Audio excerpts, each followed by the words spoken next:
Welcome to Journey to Queendom, the sacred space where survival ends and sovereignty begins. I'm your host, Marci J. Duncan, and this is where we lay down the cape of overachievement, code switching, and self doubt, and we pick up the crown of softness, wholeness, and authenticity. Hey, everybody, Marci J. Duncan here, your host to the podcast Journey to Queendom. You guys have come back yet another week as I share my journey to Queendom, and I hope that it is helping you in your journey. And let's get into it. Let's do our check in. It's important for me to check in with you to make sure you are well. Keep the conversation going with me in the comments. I love reading what you guys are sharing, how you guys are growing. So let's check in this week's episode, okay? When we last spoke, I asked you to take stock of the condition of your soul. What is the condition of your heart? Where are you? What is the condition of your soul? Talk to me about it. I also asked you to write a list of the things that you ought to do and the things that you should do. At least that's what other people are telling you. How did that go? Did you identify those things that people are putting on you that are not necessarily yours? Are you identifying your authentic voice? You know, when I was little, my sister and I, we were two peas in a pod because we were 18 months apart. We are 18 months apart. And I noticed that all of the grown-ups that we were around always chose her to be the special one over me. And, there was no ill intention or anything like that. It's just she was the preferred one. And I could not understand why. Why wasn't I the chosen one? Because I was nice. I was easy. I was accommodating. I always had a smile on my face. And my sister was mean as spit, okay? She said what she felt. She was a spitfire. If she didn't like something, she would say it. But I figured it out. They chose her because she was authentic. Friends, lean in to your own authenticity. It is the best gift that you can give this world. It is the best gift that you can give back to yourself. Okay, so today's episode is locking in to authenticity. And this is the point in my journey that was very significant. And it's because it's where I really found out who I really was, how much I had allowed to go on in my life that I didn't want to have happen in my life, and how, based on my traumas from the past, and how I responded in the past to things that I did not want was the same way that I was responding now to things I did not want. And the way that I was responding was just go along with it. Don't raise a fuss. Convince yourself that you want it. Escape the pain that you feel because of the choices that you're making, and so forth and so on. So these coping mechanisms came from the survival mode that I had used in my life to cope with the areas in my life that I was unhappy, with the trauma that I was continuously trying to forget and to hide. And once I started connecting the dots, and once I started to uncover all of the ways in which I was killing myself, all of the ways in which I was operating against the things that I truly wanted, the things that I said I wanted. I remember I have a friend of mine that I talk to quite a lot. And one of the things that he would always say when we would have our little, you know, catch up sessions is, Marci, what do you want? And if that's what you say you want, then why are you not doing it? And I would have all of these excuses, all of these things. Now, of course, I didn't see them as excuses at that time, but I had all of these reasons as to why it was not yet time, or why I needed to prepare more, or why I needed to get through this situation in order to allow myself to have permission to go and get what I wanted. And it would bother me. Every time I would get off the phone, I would just have this uneasiness in my spirit and in my heart, because I knew somewhere inside I was frustrated. I was frustrated because I knew I should be moving forward. I knew I should be further along in the things that I wanted versus working on the things that other people wanted me to do. You know, I was good at making other people's vision come to light. I am a good team player. I am an awesome team member. I can take the vision and make it come to life.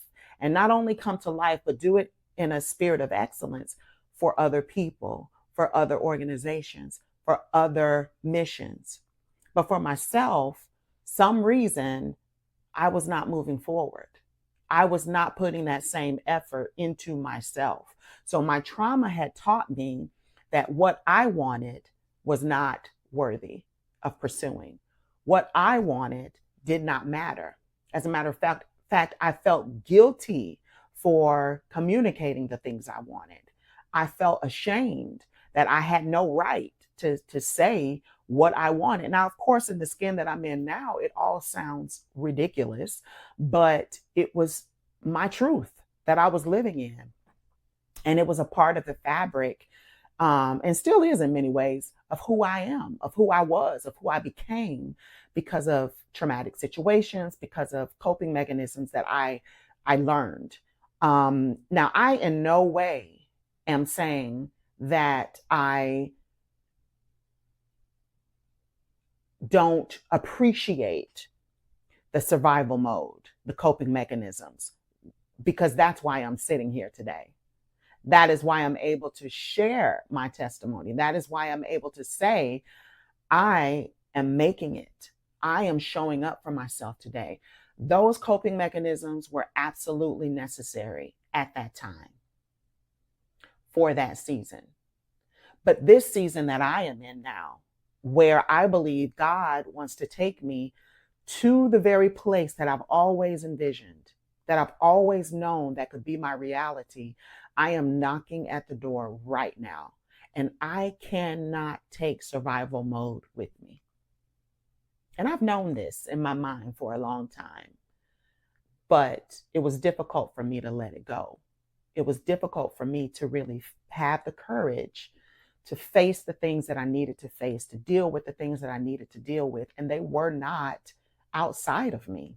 They had nothing to do with anybody else. It was all on the inside of me. The things that I needed to handle, the things that I needed to deal with was me. And it was so difficult because I was running, I was escaping, I was disassociating, I was achieving, right? I was doing all of these things instead of honing in to my authentic self, right? And I talked about in previous episodes how this authenticity type of journey started, prompted by the George Floyd murder, because I realized, you know, I could be doing everything right, and still people will still find a way to discredit you, still find a way to send these subliminal messages that you don't belong, that you're not worthy. And I believe them because of my own insecurities, because of my own trauma, because of my own wounds, right? I believe that. But when this thing happened, when this whole political unrest and social unrest and COVID happened, I realized I have been doing all of this, playing all of these roles, putting on all of these personas, and it still isn't working. They still don't accept me. So why am I not just being me? Why am I not just being me? And furthermore, why is that the last thing I offer?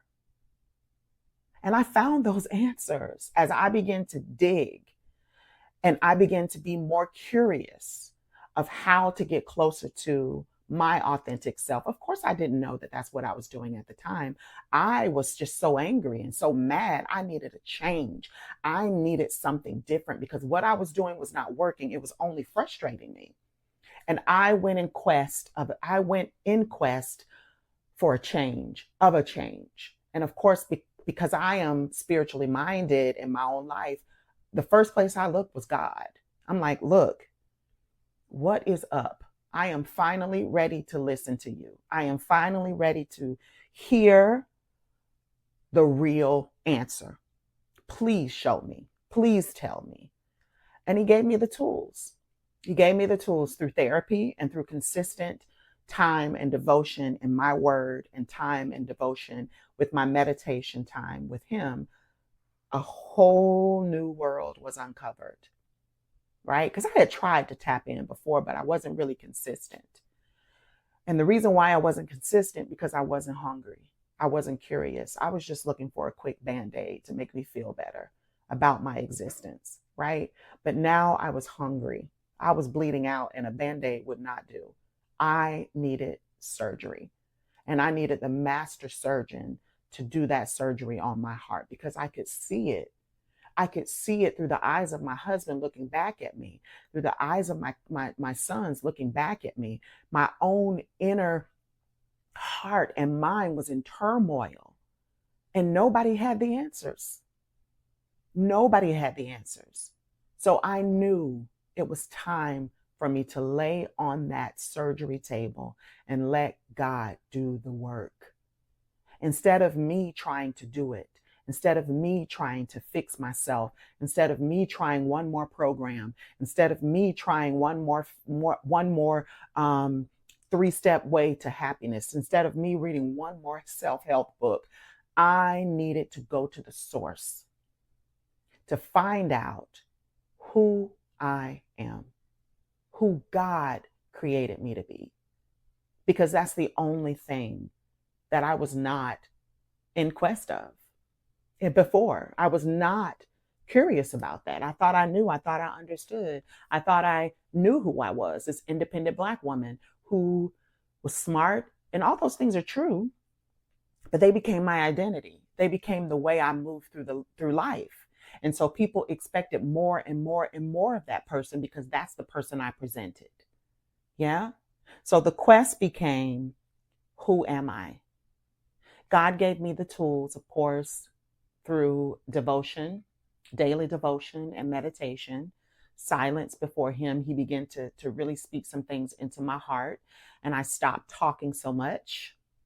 And I started being quiet in his presence and listening.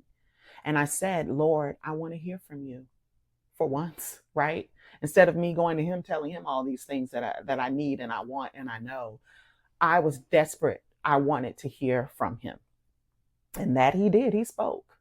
He spoke, right? When I got quiet. And he also gave me the tool and the gift of therapy. And therapy was instrumental. It was so instrumental to helping me connect the dots between my trauma and my wounds and who I was and who I wasn't. So in previous episodes, I talked about this trauma therapy called EDMR, and I explained what it is, and you can certainly look it up. But what this process did when my therapy started to institute this type of trauma therapy, it revealed what my core belief systems were. Not the core belief systems that I was born with or that God put inside of me, but the core belief systems that I had developed and believed based on trauma. That's why it was trauma therapy, because it identifies all of those belief systems that you have developed and you have created based on these things that you've gone through, based on these traumatic situations and circumstances, and based on the results of your coping mechanisms that were not necessarily beneficial to you. And those belief systems they were something else, friends. They were something else. Some of them were surprising to me as I said them out loud. And she guided me through this process. And I started to hear out of my mouth these core belief systems. And once they came out of my mouth, it was heartbreaking.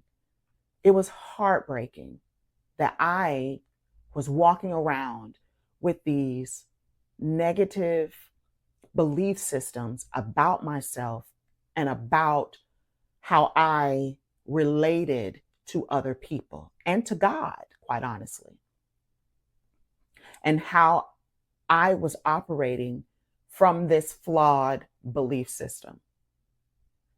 And what the therapy practice helped me to do was to counter those belief systems with the truth, right? With the absolute truth. Because the belief system that I had was definitely not true. But I believed them as truth. I was walking in life, through life, as if these things were absolutely true. And what this belief system was doing to me was the rose-colored glasses that I was viewing life through. It shielded me from seeing the truth of how things are, but it only allowed me to see through my warped vision of my negative core belief system that I never even knew. I never even knew that I was operating from this belief system, because I'm a smart, intelligent Black woman, and I know not to think negative thoughts. I know that these things are not true about me. But how many of you know that the body keeps score? The body keeps score of every single traumatic event that you have ever been through, and your body remembers it. So it doesn't matter what you know or what you think you know. It matters what you believe. It matters what you believe, because what you believe, your body comes into alignment with. It comes into alignment with. And before you know it, you're faced with situations and you're running and you don't even know why you're running, because of your core belief system. So this process helped me to really pull back the black and white truth of what was going on in here and in my mind, my heart and my mind. What was going on in there? And once I uncovered those belief systems through this process, I started to develop affirmations with my therapist that countered those belief systems. And my practice was to rehearse this affirmation list that directly countered the negative core belief system. Now, this is a huge difference with just saying affirmations. I am smart. I am beautiful. I am kind. I am important. Those are fantastic and those are beneficial, because words really do shape your existence. So words are really, really important. But the difference here is first realizing and identifying your core negative belief system that is on the inside of you, and directly countering those thoughts, not just some random thoughts, not just some random belief systems, not just some random affirmations, but affirmations that are targeting your negative core belief system. That is the difference. That is where this process goes to the next level. So I'm not just merely in my room reciting affirmations just to recite them. I am targeting that negative core belief system, taking away its power, disarming it, killing it, plucking it from the root with the truth, right? With the truth. So these affirmations are not just positive. Yeah, they're positive, but it's also truth. And it's also in direct response to my negative core belief system. Now, friends, that is the difference. That is the difference, right? One of my negative core belief systems was that I am not safe and I have to secure my own safety, right? That was a negative core belief for me based on my trauma, based on my wounds. So my truth is God is with me. God is always with me. And because God is with me, I am safe. I am secure. God is with me. God is always with me. So if God is with me, I am safe. I am secure. So that new affirmation directly uproots that negative, harmful core belief system, right? It immediately challenges it so that now I can move differently. And how am I moving differently? Because I'm in direct challenge to that negative core belief system. So the more I did this, the more I challenged my negative core belief system, the more my perspective is starting to change, the more my true self begins to emerge. And I realized that I was in constant search for my own safety, that I was in constant search to secure and make sure that nobody is taking advantage of me, that I am absolutely trying to figure out, okay, where's the threat? Identify the threat, secure myself. Can you imagine what a relief it is to relinquish the constant need to protect yourself and just exist and believe and trust that you are safe and that you are secure? Can you imagine the weight that is shed when that mindset is changed? When that core belief is changed, it's almost like when you release it, you free up space in your heart and in your body for a new experience that you've never experienced before, which is safety, which is security, which is the presence of God always. You know, one of the things that I thought in my negative belief system that kept me from experiencing this freedom was that bad things are happening. Bad things have happened. Where was God? If God was there, he should have stopped it.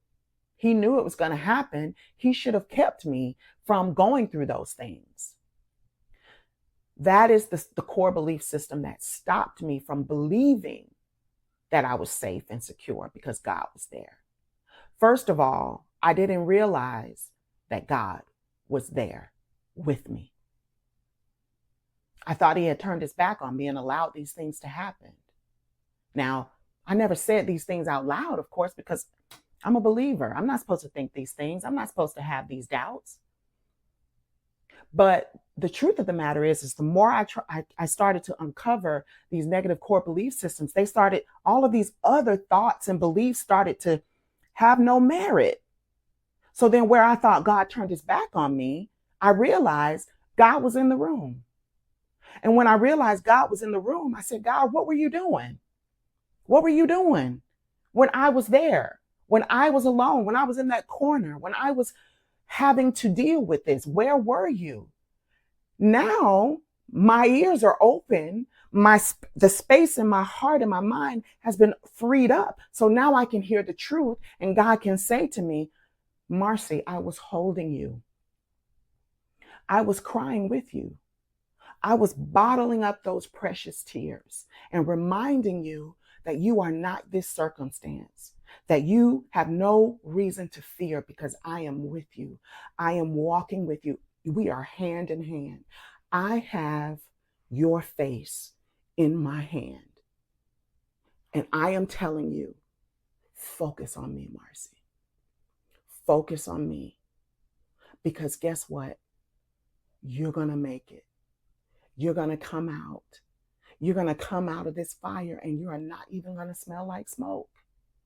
This is what I have not been able to see All of this time because my negative core belief system had me tied down to thinking that I was abandoned, that I was rejected, that I did not have anybody, that no one will come and rescue me. Nobody. And it was right. No man could come and rescue me.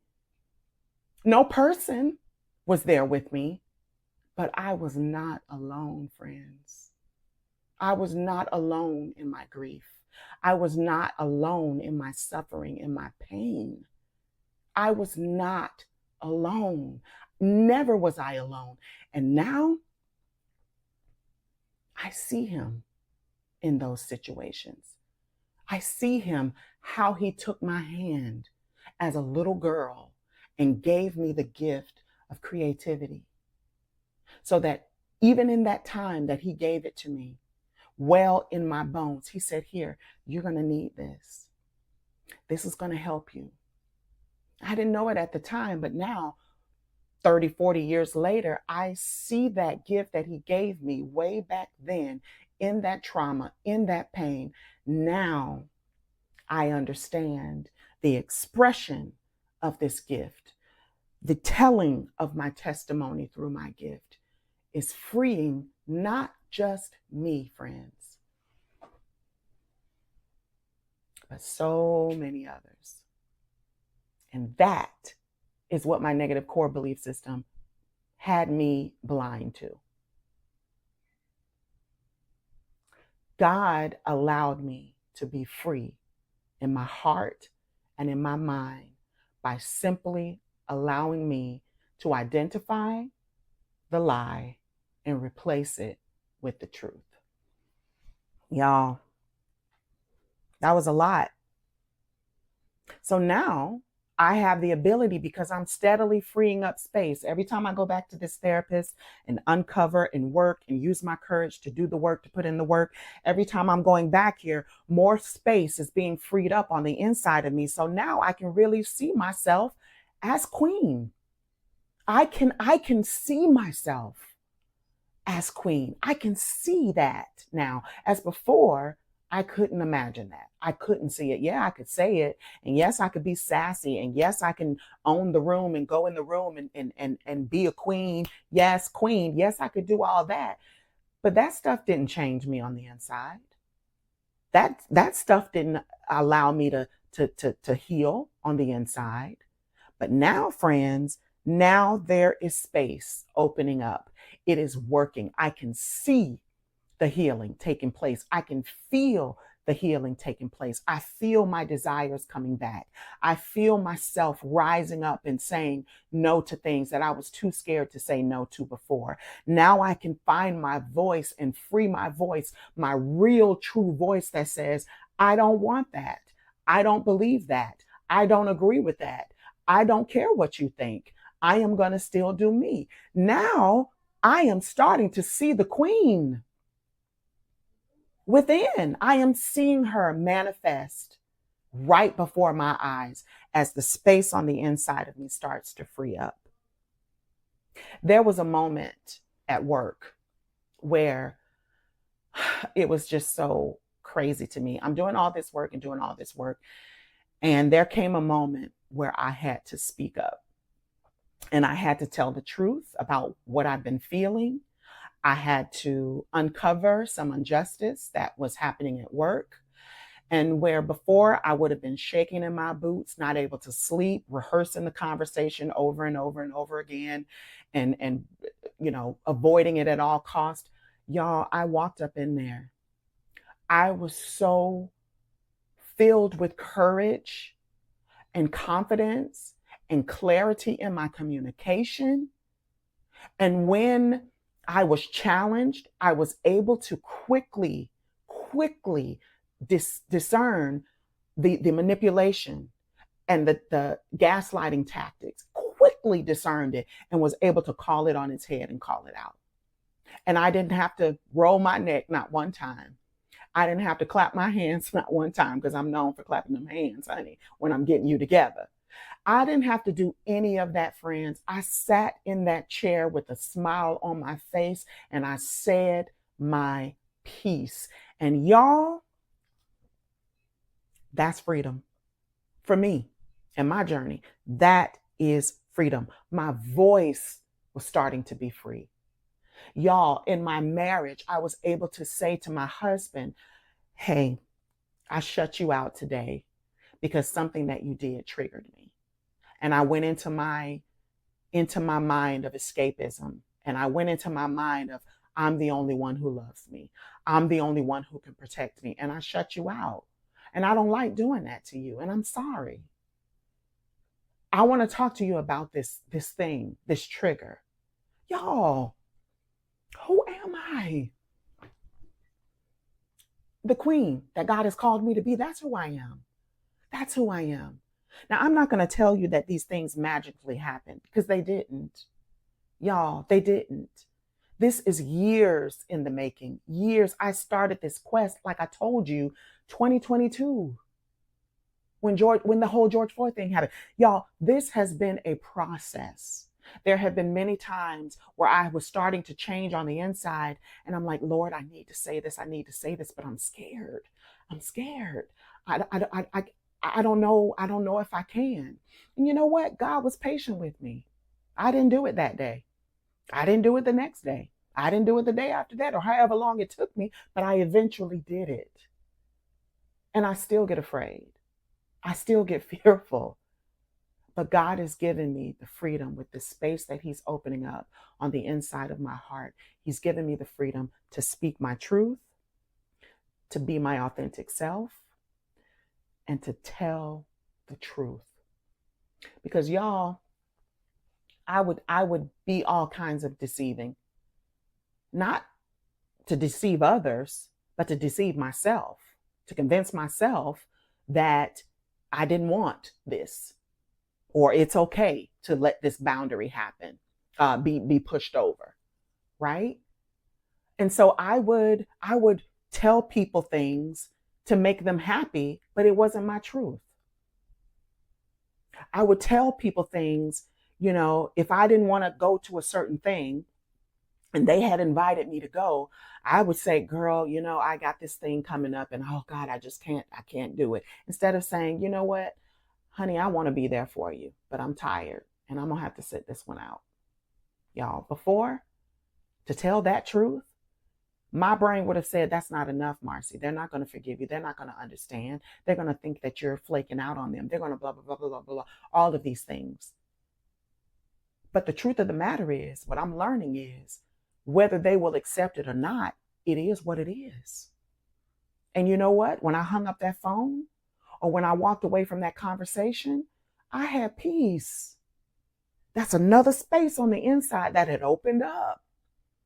That's another jewel on my crown, guys. The more I said yes to myself, my authentic self, the more I told my truth using my voice, my real voice, and the more I was honest and walk in integrity, the more I was able to free up space to walk this journey to queendom. It was free. I was becoming free. So then I had to look at, guys, my priorities, the priorities in which I had set up my life. And for a long time, my priority was the other. What are they going to think? How are they going to experience me? What are they going to feel? Right? And that was not the right order. And God told me this because I thought to put myself first was ungodly. Because we got to be humble, right? We got to be filled with humility. And that is true, but that is not at the expense of your own soul, of your own person, of your own heart and mind. I had to put myself first and learn how to start receiving care. Now, that is a whole journey. So we'll see you next time. Thank you for walking this stretch of the journey with me.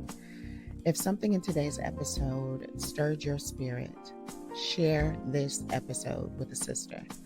Leave a review or connect with me on social media. Remember, your softness is sacred. Your healing is your birthright. And your queendom It's already within you. Until next time, keep rising and claim your inheritance. This podcast was brought to you by Artists at Play, nurturing the artist within.